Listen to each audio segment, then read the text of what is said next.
थोड़ा भी बाजू जी, थोड़ा पीछे हो जाएंगे।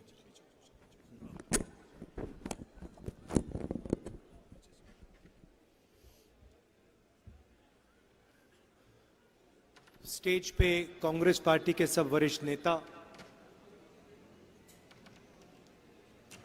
हमारे प्यारे कार्यकर्ता, ठीक है, प्यारे कार्यकर्ता भाइयों और बहनों, पंजाब के युवा माताएं और बहनों, प्रेस के हमारे मित्रों, आप सबका यहां बहुत बहुत स्वागत। आप सुबह से आज हमारे साथ चल रहे हैं। 20-25 किलोमीटर आप चले। आपने अपनी शक्ति, अपना प्यार इस यात्रा को दिया। इसके लिए मैं आप सबको दिल से धन्यवाद करना चाहता हूं। शुरुआत हमने कन्याकुमारी में की।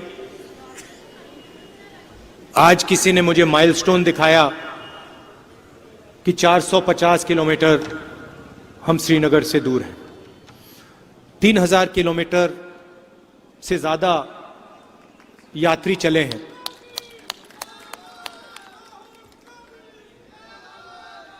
चलने के टाइम सब यात्रियों को लगा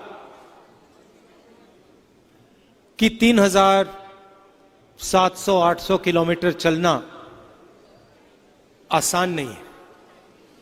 मैंने भी सोचा, पहले 2-3 दिन में मैंने सोचा भाई 50 किलोमीटर हुए हैं, अब 3800 चलने हैं।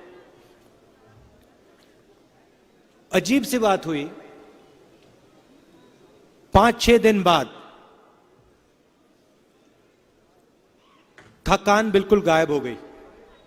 सुबह उठते थे, 15 किलोमीटर चलते थे, शाम को 10-11 और किलोमीटर चलते थे और फिर हैरान हो जाते थे क्योंकि थकान ही नहीं हो रही। सोचते थे कि ठीक है, आज नहीं हुई, पहले 10-15 दिन नहीं हुई तो 1 महीने बाद होगी, 1 महीने बाद नहीं हुई, 2 महीने बाद नहीं हुई, 3 महीने बाद नहीं हुई, 4 महीने होने वाले हैं अब। और मैं अपनी बात नहीं कर रहा हूं, सब यात्रियों की बात कर रहा हूं। रास्ते में बारिश हुई, तूफान आए, गर्मी, पसीना, सब कुछ हुआ, मगर थके नहीं। इसका कारण है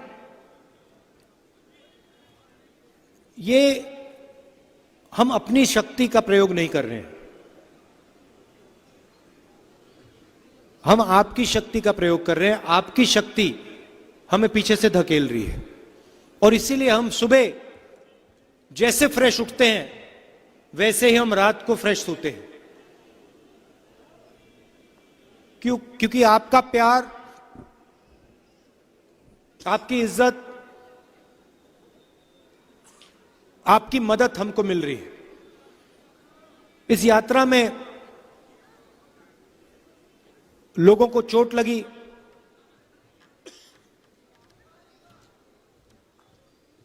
हमने बताया नहीं, मगर 5-6 लोग शहीद हुए हैं चलते हुए, शहीद हुए हैं।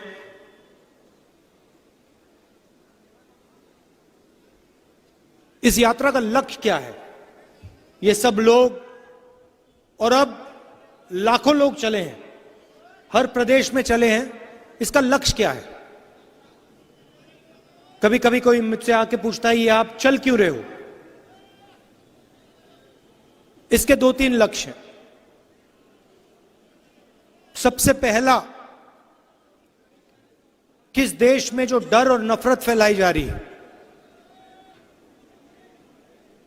जो भाई को भाई से लड़ाया जा रहा है, उसके खिलाफ आवाज उठाने के लिए यह यात्रा चल रही। मगर यात्रा में तपस्या की भी भावना है। सिर्फ मैं नहीं, लाखों लोग इस यात्रा पे चले हैं। हम मैसेज देना चाहते हैं हिंदुस्तान के। देखो, सरकार लाइट एक के बाद एक बंद करती जा रही है। अभी देखो ये भी बंद हो जाएंगी। मगर देखो, पहले से सुंदर हो गया ना। ये देखो, सुन ली बात। तो मेरा कहना है कि इस तपस्या का क्या मतलब है, क्यों कर रहे हैं हम 3000 किलोमीटर चले हैं। कोई बड़ी बात नहीं है, कोई बड़ी बात नहीं है। हमें रास्ते पे खाना मिला, सबकी मदद मिली। मगर हमसे ज्यादा इस देश के किसान, इस देश के मजदूर, इस देश के छोटे दुकानदार, स्मॉल और मीडियम बिजनेस चलाने वाले लोग, इस देश के युवा तपस्या करते हैं। जब एक युवा आईआईटी के एग्जाम को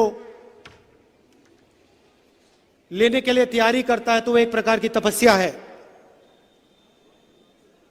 जब कोई स्टूडेंट 12वीं का एग्जाम लेता है वो तपस्या है। जब किसान अपने खेत में बीज डालता है वो तपस्या है। जब मजदूर इमारत को खड़ा करता है वो तपस्या है। और हमारा मैसेज ये है कि इस देश में तपस्वियों से चोरी की जा रही है। जो तपस्या कर रहा है इस देश में उसे तपस्या का फल नहीं मिल रहा है, और जो तपस्या नहीं कर रहा है उसको पूरा का पूरा फायदा मिल रहा है। किसान का कर्जा माफ नहीं किया जाएगा, मगर हिंदुस्तान के 2-3 सबसे बड़े अरबपतियों का 1 सेकंड में लाखों करोड़ रुपए कर्जा माफ किया जाएगा। तपस्वियों पे आक्रमण हो रहा है। पंजाब के किसानों ने जब वो सड़क पे खड़े हुए, 1 साल घर नहीं गए, उन्होंने तपस्या की थी। 700 लोग शहीद हुए, उनको मैं तपस्वी मानता हूं। और जब मैंने पार्लियामेंट हाउस में यह सवाल उठाया, मैंने कहा कि देखिए 700 किसान शहीद हुए हैं, मैं 2 मिनट मैं चाहता हूं कि पार्लियामेंट हाउस 2 मिनट उनकी याद में मौन रखे। सरकार ने कहा नहीं, कोई मौन नहीं रखेगा, कोई शहीद नहीं हुआ। वो किसान क्यों खड़े थे? वो अपनी तपस्या का फल मांग रहे थे। वो अपने खून और अपने पसीने का फल मांग रहे थे। 1 साल बाद प्रधानमंत्री जी कहते हैं कि हां गलती हो गई। 1 साल बाद देश के प्रधानमंत्री ने किसानों से 1 मिनट बात नहीं की। मैं आपको गारंटी देके कहता हूं, अगर यूपीए की सरकार होती, मनमोहन सिंह जी प्रधानमंत्री होते, तो मनमोहन सिंह जी स्वयं जाकर किसानों से बात करते। मैं आपको गारंटी कह के बोल रहा हूं, पक्का। कांग्रेस पार्टी के नेता किसान के पास जाकर कहते, भैया क्या चाहते हो, क्या हुआ? मगर यह सरकार सुनवाई नहीं करती। तपस्वियों पे आक्रमण, 3 काले कानून, नोटबंदी, गलत जीएसटी, जमीन अधिग्रहण बिल को रद्द करना, कोविड में जो इन्होंने किया, जो देश के सारे मजदूर पैदल चल रहे हैं, उनकी इतनी भी मदद नहीं की। यह तपस्या पर आक्रमण है, और यह देश तपस्वियों का देश है। तो उस भावना की रक्षा यह यात्रा कर रही है। हम चाहते हैं कि जो इस देश में तपस्या करे, जो इस देश को अपना खून पसीना दे, उसकी रक्षा हो और उसको अपनी तपस्या का फल, तपस्या का इनाम मिले। यह है यात्रा के पीछे सोच। बेरोजगारी बढ़ती जा रही है, महंगाई बढ़ती जा रही है। मैंने कहा शुरुआत में, मैंने कहा प्रेस के हमारे मित्रों, मित्र हैं, मगर जो मित्र करते हैं वो करते नहीं हैं। 24 घंटा नरेंद्र मोदी जी का चेहरा आपको टीवी पे मिलेगा। कभी आपने सुना मीडिया में, कभी आपने बेरोजगार शब्द सुना है? कभी सुना आपने कि देश में बेरोजगारी है? मीडिया ने कभी महंगाई की बात करी है? कभी नहीं। यह हिंदुस्तान की सच्चाई है। पार्लियामेंट में हम मुद्दा उठाने की कोशिश करते हैं, माइक ऑफ कर देते, कहते पार्लियामेंट में नहीं बोल सकते, अग्निवीर योजना पे नहीं बोल सकते, चाइना हिंदुस्तान के अंदर आ गया उसके बारे में नहीं बोल सकते, जीएसटी के बारे में नहीं बोल सकते, नोटबंदी के बारे में नहीं बोल सकते। इसलिए हमें रास्ता सड़क का अपनाना पड़ा। इसलिए हम कन्याकुमारी से कश्मीर चले और बहुत जबरदस्त रिस्पांस मिला, बहुत सीखने को मिला। मैं आपको बता रहा हूं, आप किसी भी यात्री से पूछो, जो हमने पिछले 3-4 महीनों में सीखा, जिंदगी भर में नहीं सीखा था पहले। जो आपने हमें समझाया, हिंदुस्तान के किसान ने, मजदूर ने, युवाओं ने जो हमें सिखाया, 3 महीने में, 4 महीने में जो आपने सिखाया, पहले हमने नहीं, सालों में नहीं सीखा। तो मैं आपका दिल से धन्यवाद करना चाहता हूं। ये जो महंगाई बढ़ती जा रही है, इससे चोट किसको लगती है? किसान को लगती है, मजदूर को लगती है। बेरोजगारी की चोट हिंदुस्तान के अरबपतियों को नहीं लगती, उनके बच्चों को नहीं लगती, हिंदुस्तान के आम नागरिक के बच्चों को लगती है। इसलिए हमने ये यात्रा शुरू की, बेरोजगारी के खिलाफ, महंगाई के खिलाफ और नफरत के खिलाफ। मैं भाषण में कहता हूं, फिर से दोहराऊंगा, नफरत के बाजार में मोहब्बत की दुकान खोलने निकले हम। और सिर्फ मैं नहीं, लाखों हिंदुस्तानी, करोड़ों हिंदुस्तानियों ने पिछले 4 महीने में नफरत के बाजार में मोहब्बत की दुकान खोली है। आप देखिए, बीजेपी जो भी कोशिश करे, जितना भी इस यात्रा की बुराई करे, कुछ फर्क नहीं पड़ता, क्योंकि जनता को मालूम है कि इस यात्रा में सच्चाई है। आपके जो गुरु हैं, उन्होंने ये रास्ता दिखाया है, ये नया रास्ता नहीं है।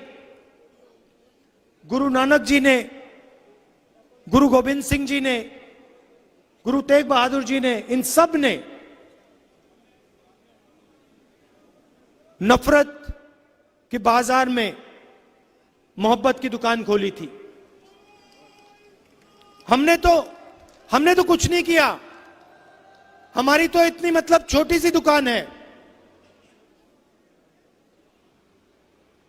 उन्होंने पूरे बाजार को बदल दिया, पूरे बाजार में मोहब्बत फैला दी और वही रास्ता दिखाते हैं। उन्होंने जो कहा वही इस यात्रा में हो रहा है। क्या कहा उन्होंने?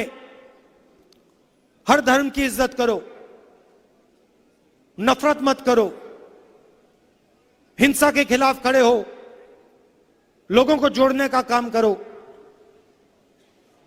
यही आपके गुरुओं ने कहा था। इस यात्रा में आपको नफरत नहीं मिलेगी।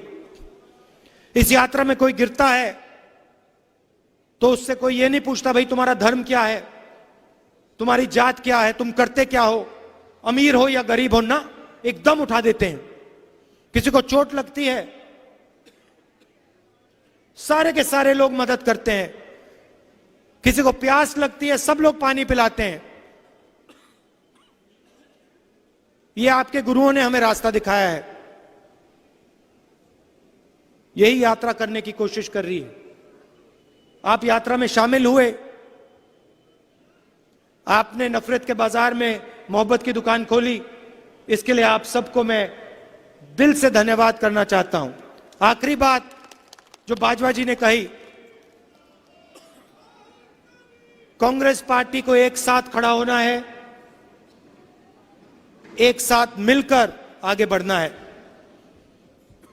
कांग्रेस पार्टी एक साथ चलेगी, जनता के बीच में जाएगी, जनता से गले लगेगी, उसको कोई शक्ति नहीं हरा सकती।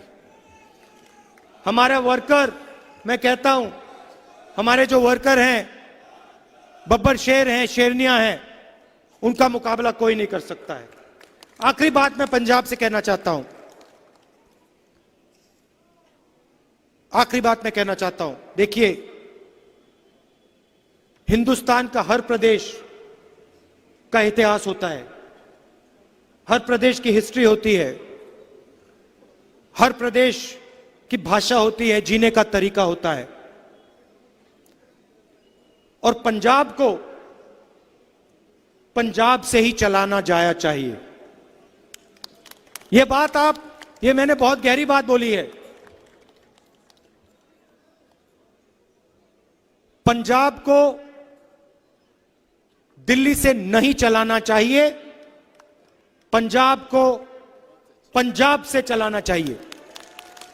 और मैं पंजाब के चीफ मिनिस्टर से कहना चाहता हूं, मैं पंजाब के चीफ मिनिस्टर से कहना चाहता हूं, भगवंत मान जी से कहना चाहता हूं, आप पंजाब के चीफ मिनिस्टर हो,